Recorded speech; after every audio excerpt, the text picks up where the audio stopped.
Again, joining us, Mr. Jack Croker, commander of the American Legion Post 31 in Houma, Louisiana. Also joining us tonight is Mr. C.J. Christ, president of the Regional Military Museum, and Mr. Lee Shaffer, board member of the Veterans Memorial District. And we thank you all for joining us tonight. And Mr. Jack, what's going to be the topic that we're going to discuss tonight? Well, we're going to try to give y'all an update on the military museum, what's taking place and what's going to take place. All right. And recently, you guys were successful in getting some more income for that museum, correct? Yes, sir. I'm going to let Mr. Chris talk about that. Okay. All right.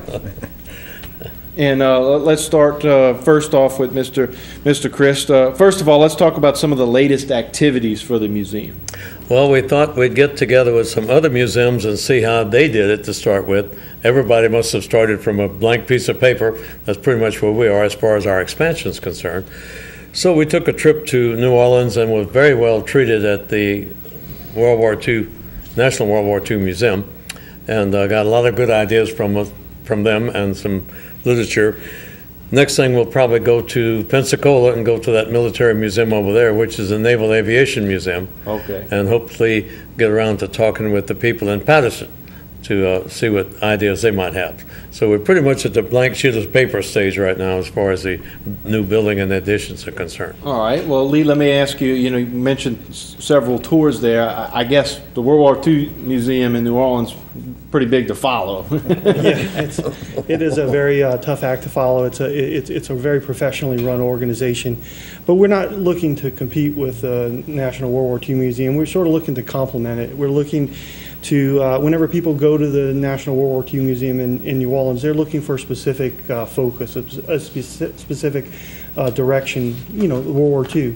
And we're sort of a broader brush. We're going to look at all the conflicts in this area and how our citizens in this area contributed to that, to those conflicts. So I think we're going to be a very small niche, but we're going to be a very high quality professional organization or museum that can provide a special focus that ought to complement the National World War II Museum. Mr. CJ, what sort of advice have you received thus far regarding building a new building?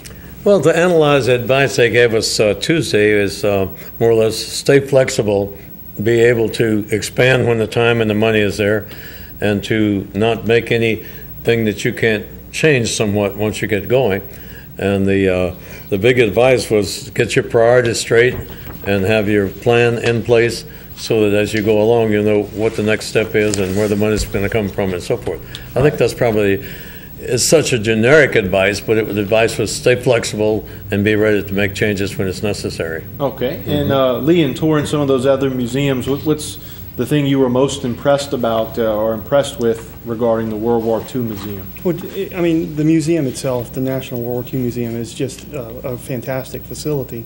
But I think whenever you look at how they did it and the planning process they went through, and the structured manner that they put their vision together and made it all happen over a 10 to 12 year period, it's really fantastic the way they did it. And actually, if you go back to the early days, we're talking about 20 years when they started planning the museum. So they took their time, they planned it through, and they had a vision, and that vision became reality, or it's still being implemented today. And I think the second thing that was really interesting was how they don't start anything, they don't start any project until they ensure that they have the money or the resources to ensure that the maintenance and the operation of it is maintained. They have a cantina, they have the special visits, the VIP tours. All those things are there to generate revenue so that they don't have to continually ask for donations, and they can sort of be self-sustaining along the way. So that was really impressive. All right. Mr. CJ, what's the funding source for this new building?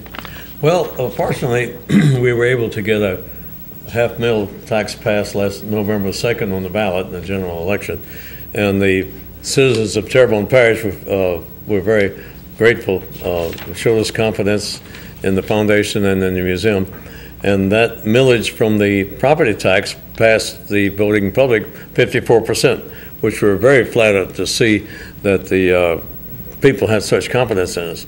So what we plan to do is start planning for as fine a museum as we can get within those parameters of support and with the community support as well as the money, of course, that comes with the millage. Okay. That's how we're going to do it. Yeah, you know, whenever we went to the DA Museum, they told us about their planned gifts and donations from the community and the businesses at large. Over 40% of their total budget to put on what they have so far, about $62 million, has come from donations. And of course, we don't, you know, we're not going to be at that level, but we hope that we have that type of percentage where a large percentage of the money that it takes to put this all together comes from communities and businesses who see the vision and understand that we're building an attraction for the parish. We're not just building a veterans museum. We're building something that other people will want to come to and visit, spend money and dollars here in our parish. Okay. Mr. CJ, you know, looking kind of forward with your board, having to make a lot of decisions regarding this new museum, what do you think is going to be the most difficult decision you as a board is going to have to make regarding expansion? Well, in the near term, thank you for asking that question. In the near term, I think the most important decision is going to be, should we expand where we are now, because we have bought the property across the street from us, across Merrill Street. Okay. And we have a building on the one where we are now, but should we expand in that property, sort of like the National War Memorial Museum did that. They bought a building on Magazine Street, and first thing you know, they're on Andrew Jackson Boulevard. Then they bought the property next to it and so forth. Now they've expanded into the whole area. We saw a model that they built of where they plan to go to 2015 and so forth. So our decision is to stay where we are and expand on the property available, or to seek a new property someplace with almost unlimited expansion. Okay. I think that's the biggest decision in the near. And so I guess there must be some pros and cons to moving or staying put. Well, yeah, the pro is that we're recognized where we are now. We have a good traffic count, which is good for our, you know, people notice us and so forth. And we have the con, if you will. The bad part of this building is that it's flooded twice. Last Monday morning, we had water come up to our front door, and Barrow Street was just barely passable. Market Street was completely blocked off. Right. However, the bright side of that is the very near future, the parish is going to put a parallel drainage system that goes all the way from that subdivision to the intercoastal waterway with more than twice the capability of draining that area. So that's the plus side of a particular location. I also think that, you know, the decision of where we put the museum really should be looked at from the benefits to the parish. You know, where will we get the most tourists to come in and visit the museum, but also where we're going to make sure that we get the most visitors going to restaurants and hotels and those sort of things. And I think that's another important decision. And of course, the overall plan, how we put together the plan and make sure that that we have a vision, that we don't simply think about where the museum is today, but where the museum can be 10 years from now. Do we have any plans right now in the works for expansion? Well, yes, we have. We've been looking at a property in a lot of places. One of the properties we looked at was the Army abandoned their reserve center on the airport. Okay.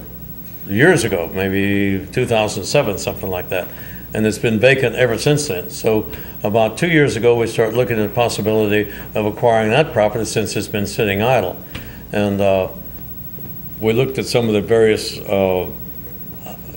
features of the property, and they've got a nice armory. We have a lot of pistols and carbines and rifles and even machine guns that we need to store someplace in a very secure place. Well, they've got a beautiful armory that the Army had out there that they were using.